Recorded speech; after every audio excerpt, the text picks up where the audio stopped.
อ้าวนิดสบายดีกำลังจะยกแหแล้วเนาะเพิ่นควงแหเมื่อกี้นี่ ได้หน่อยได้ลายปาโก้ต้นมืดตืดพี่น้องเอา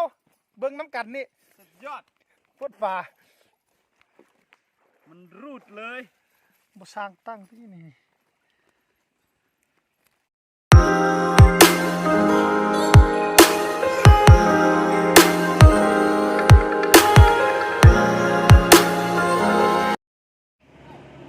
สบายดีเนาะมื้อนี้เรากำลังสิไปหาปลาเห็นบ่หวยหองหมดเลยเราสิลงไปหาปลาไปนำบรรดาลูดทั้งหลายอันนั้นนี่แม่นพอลิยาพามวนเนี่ยนั่นน่ะนอกคมบ่นี่แน่เนาะอันนี้คือสิเป็นนอกคม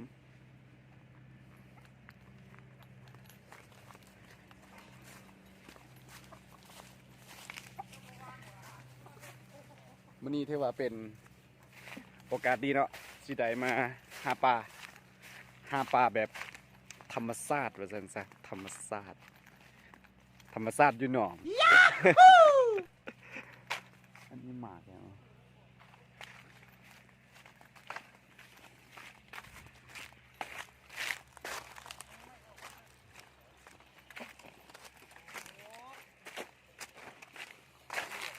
มาฮอดแล้ว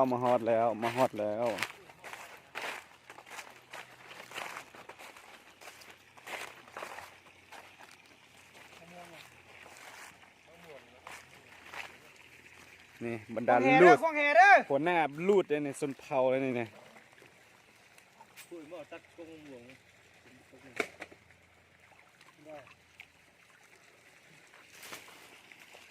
ต้องแม่หำด่างหน่อยพุย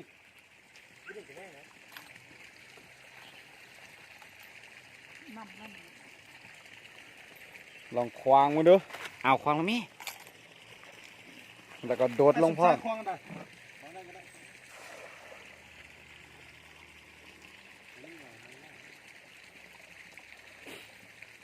ใหญ่แล้วเนาะมาปล่อยไม้เนาะลึกมันตื้นเนาะเอาลงทีนึงก็ลงเอาไปใส่ลงพุ่นนี้มันลดถึงแล้ว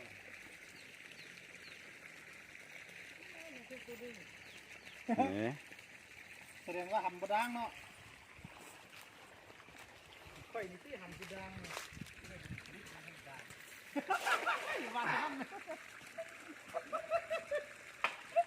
ไปอย่าว่าจะนั่นเลยเย็นเลยก่อน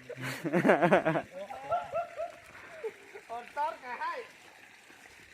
ลงแม่ดำแม่ดำหายังหำหายไม่ได้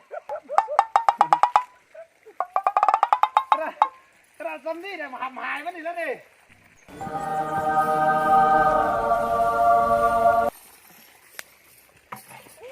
งั้นมันต้นหลายเป็นลายเอ้ยไล่คอยเรียกว่าบ้านกินโอ้ยปลาที่จะข้างละบางดึงปลาตัวข้างเลยว่าปลาตัวนั้นบุวิห่างโอ้กระแตกน้ำนั่นเย็นเลยมาโอ๊กไม่เป็นไรยังข้างอยู่ดักไหมโอ้เข้าใจปลาน้ำเขาบอกแล้วว่าอยู่นี่มันถึกปลาน้ำใหม่เต็มเลยอดซ้อนไก่ฟังลงไว้มีคนควงมีคนคู่มาแม่ปะโถนี่ได้บ่กินตีป้ามือไก่แบบเห็นกระด้างแบบแดดอีกเอาคือว่าติดว่าตอกว่าแตกนี่เหรอฮะนี่ก็เห็นกระด้างนี่มาใส่น้ำหน่อยโอ้ยใส่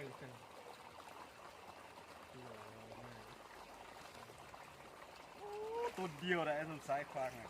เฮ้ยก็ถึงน้ำที่นึงนี่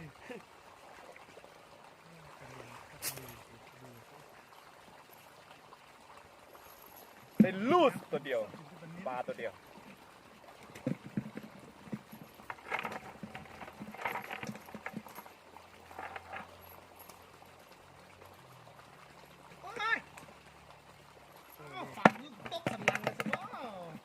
ล้าบ่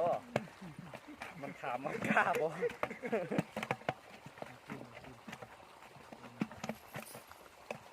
เด้อนี่รอบนี้เขาจะควางเด้อสิได้หนึ่งบ่ได้น้อย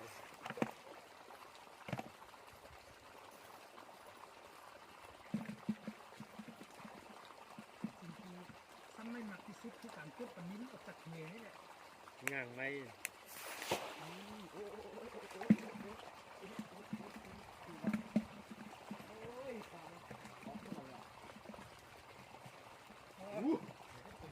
คันแนวมันสิมันหนักมันนิดมันจะคือแง่งไม่มันจะยังมัน ผมบอกตึกเลยโอ้ไม่ว่าแกหลาย เดี๋ยวมันต้มทุกมันต้มใส่ดูนี่ มันก็คือเฮ็ดอันได้โอ้บ่ได้นี่มึงไม่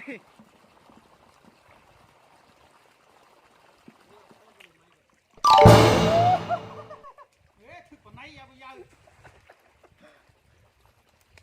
ต้องแท้เว้ย ทางก็ถึงทางก็ถึงเหว โอ้ได้สองโตปานไหน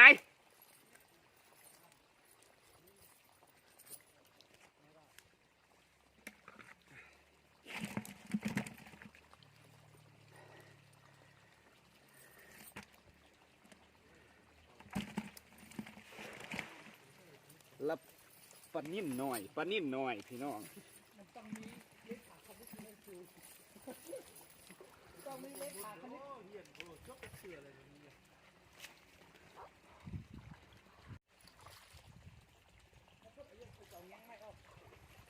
มันหินหายก็เจ็บตีตายใช่ป่ะ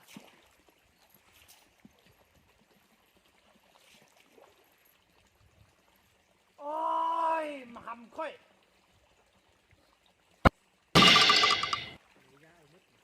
ไหลมาทั้งที่นี่ไหลมาทั้งที่เนอะงางไม่เนอะไหลไปหามือน่ะเก่าดิชื่อโอ้ดิ โอ้ยมันมีไหมนะ มันมีไม่ก็ไม่อยากควงมาควงพี่เนี่ยเดี๋ยวงางไม่ออกก่ โอ้ อน ถึกแล้ววะนี่ โอ้กวนน้ำอยู่ ตรึกอยู่นี่ ตรึกงามันต้นเต้ โอ้ปลาอย่างวะ กินแรกไอ้โอ้ความยาวหัวทอโปรตีนนี่เลย เบาดิ น้อยพด เอาไป ป่านนิ้นตัวน้อยสุดหันยังยาวกว่านี้ไอ้ ว้าวไปเรื่อยมันไปใหญ่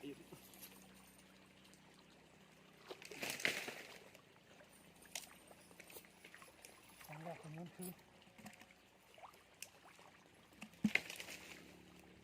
มาเด้อพี่น้องเด้อของแห่เด้อหยอกสบอลินน้ำยำเศร้าสบอ ดูดิ อยู่เสียนี่แมนบรรดางามันต้นมัด ความไปบนหมึกบาทนี่แล้ววะ เดี๋ยวโซ่นิด โอ้ได้ลายแล้วโอ้เบิ้ง 3-4ตัว เบิ้งแล้วนะระดับ1 โลมีอยู่แล้ว1 กรีเลยอ้าว ตามห่วงเลย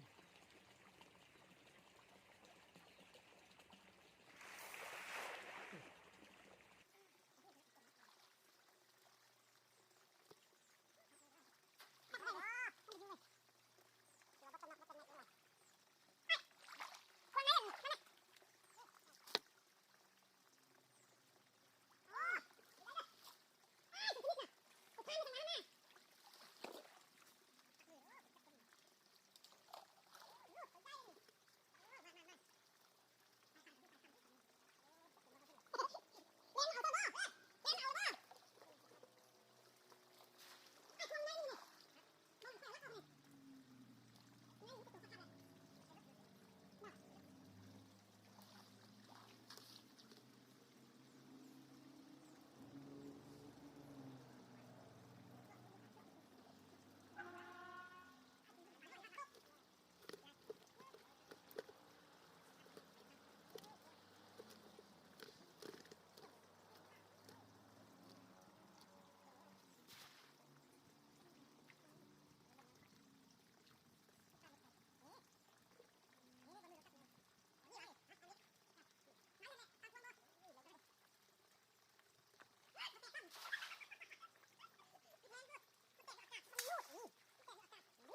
อ้าว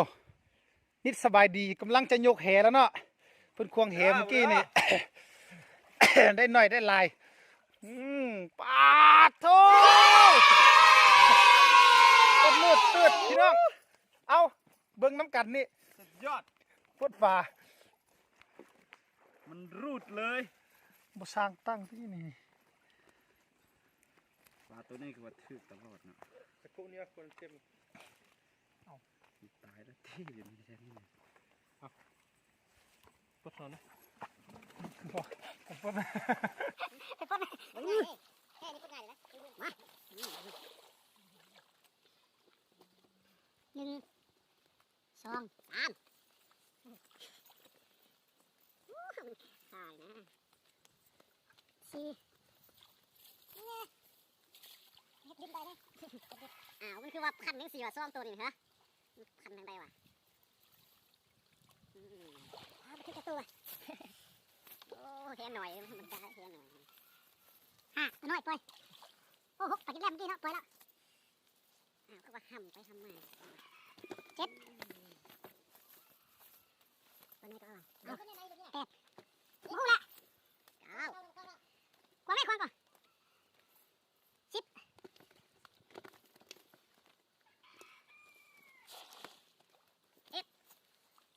12 13 14 16 17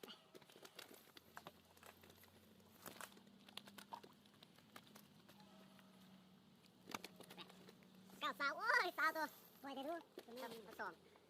แล้วเห็นได้ตัวนี้สาวเอฟโล